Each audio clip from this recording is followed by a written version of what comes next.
এই সামান্য আয়াতের জন্য আমরা কত কিছু করতেছি।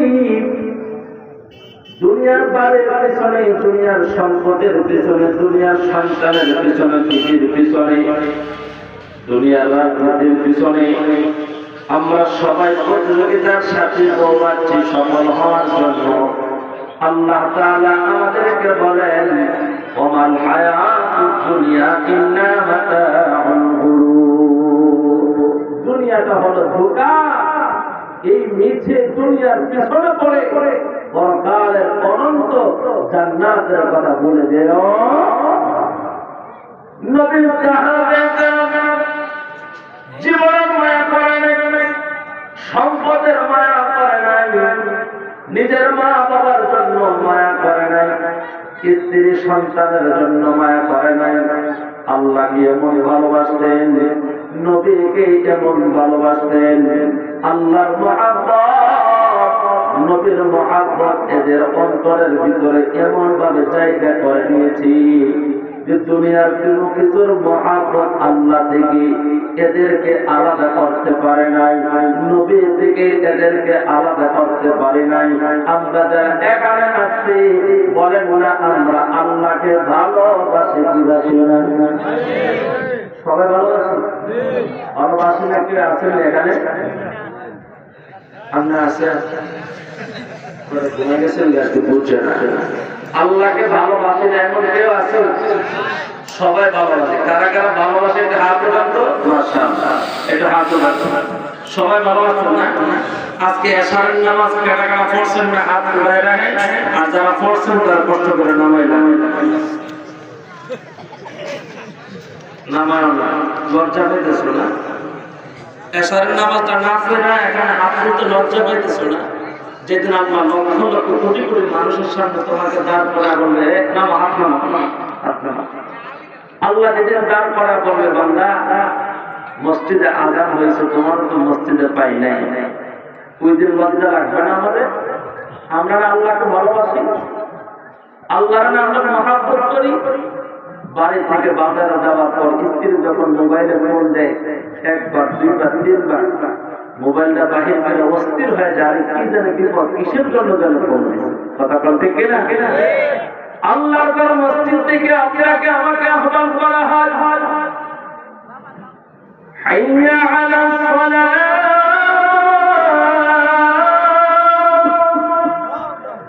আসো নামাজের জন্য আসো, হাইয়া আলাল ফালাহ, আসো কল্যাণের জন্য আসো। নামাজের জন্য মসজিদে যাই না, নিজের কল্যাণের জন্য আমরা আল্লাহর হুকুম পালন করি না।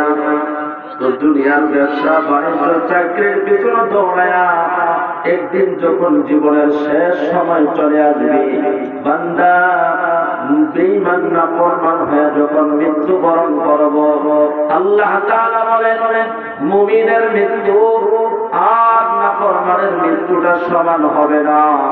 আল্লাহ তাআলা সূরাতুল জাসিয়ার মধ্যে বলেন, আম হাসিবাল্লাযীনা ইজতারাহুস সাইয়্যাতি আন নাজআলাহুম কাল্লাযীনা আমানু ওয়া আমিলুস সালিহাত সাওয়াআন মাহইয়াহুম ওয়া মামাতুহুম সাআ মা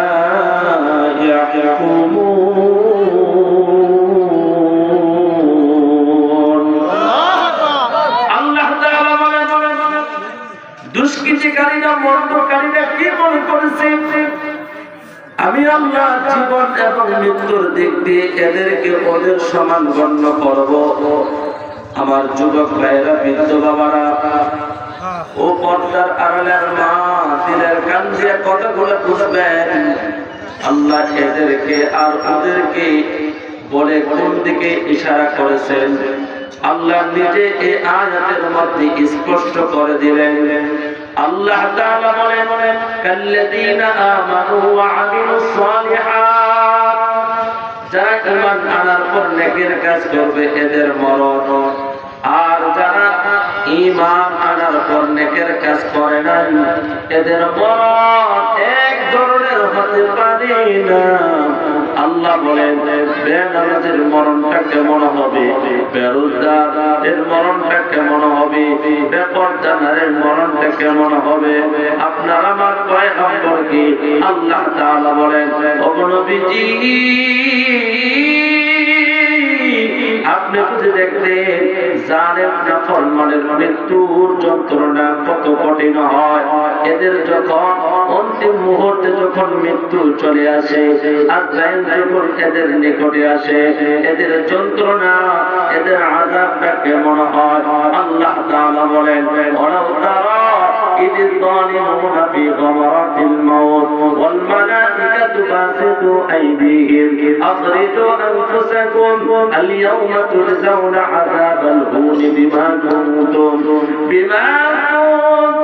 تقولون على الله غير الحق وكنتم عن آياته تستكبرون।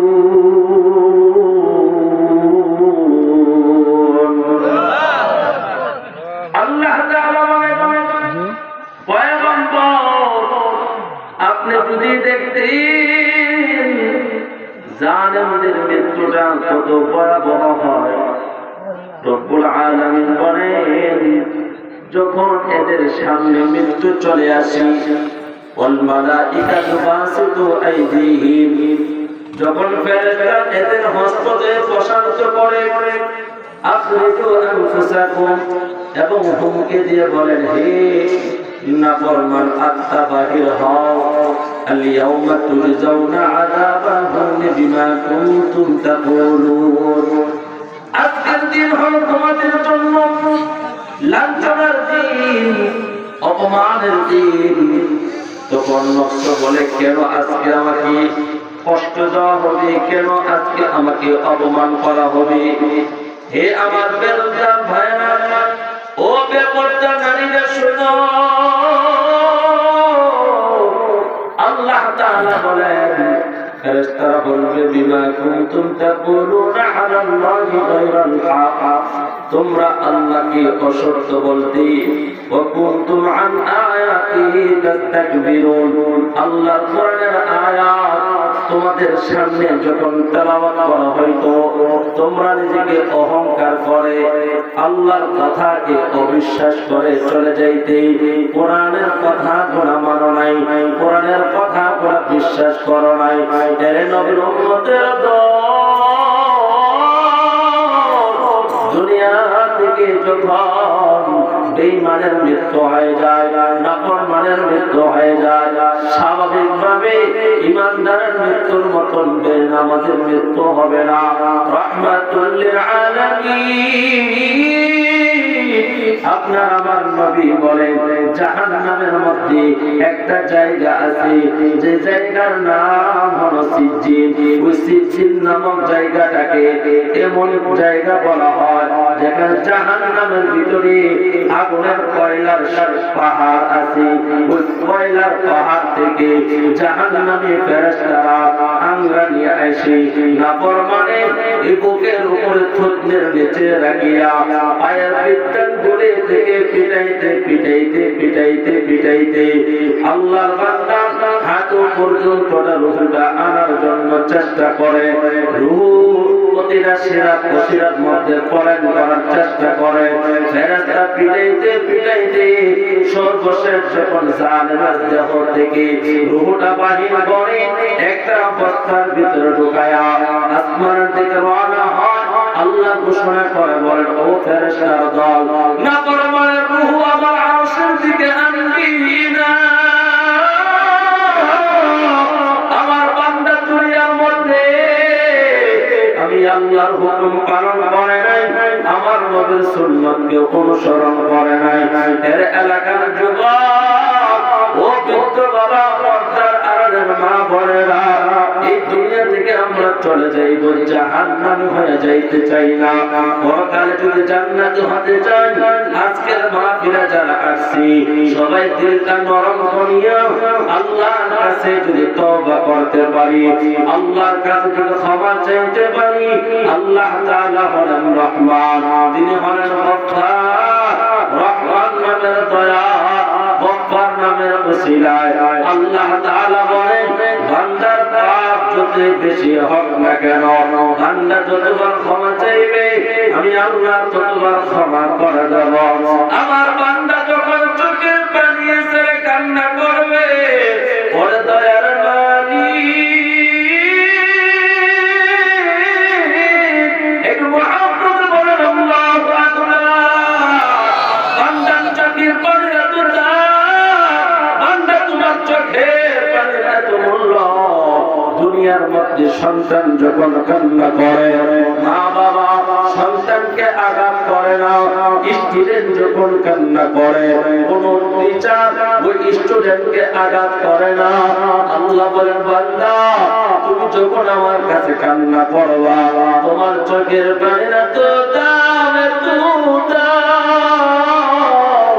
সমস্ত নবীরা কান্না করেছেন, সমস্ত সাহাবায়ে কেরাম কান্না করেছেন, সমস্ত ওলিরা কান্না করেছেন। এমন একজন আলেম নাই যাদের চোখের মধ্যে পানি আসে না। ওরে এলাকার যুবক, ও সরালিত এলাকার যুবক, তোমার আমার চোখের মধ্যে পানি নাই, জীবনের মধ্যে তওবা নাই, আল্লাহর ভয় নাই। এই মুহূর্তে যদি মৃত্যুবরণ করি, কবর আমাদের জন্য সংকীর্ণ হয়ে যাবে। আল্লাহর নবী বলেন আল কবরু রাউযাতুম মিন রিয়াজিল জান্নাহ, কবর কারো কারো জন্য হবে জান্নাতের বাগান, আবার কারো কারো জন্য হবে জাহান্নামের গর্ত। তোমার আমার আমলটা এত এই মুহূর্তে যদি মরে যায়, জাহান্নাম ছাড়া আমাদের উপায় নাই।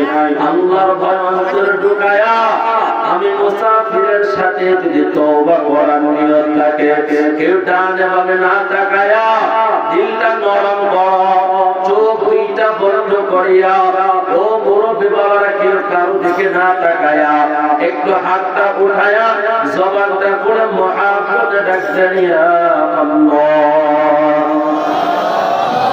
সবাই ডাকবেন আল্লাহ।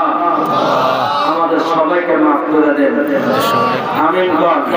এই হাত নামেন না, একটু দেখেন না দিলটা নরম করে, একটা চোখের পানি নিতে আজকের মাহফিলে সাক্ষী রাখা যায়। সকলে ডাকবেন আল্লাহ।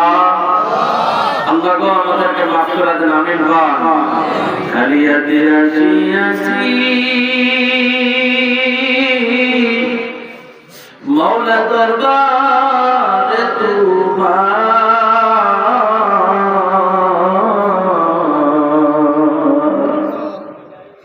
গুনাহ ছাড়া কোনো কিছু নাই যে আমার। একজন আল্লাহ। আল্লাহ আপনাদেরকে মাফ করে দেন, আমিন বল। আল্লাহ আমাদের সবাইকে তওবার উপর অটল থাকার তৌফিক দান করেন বলে আমিন। আমরা তওবা করতে রাজি আছি নি? তবে মরার পরে হ্যাঁ আমরা তো তওবা করি।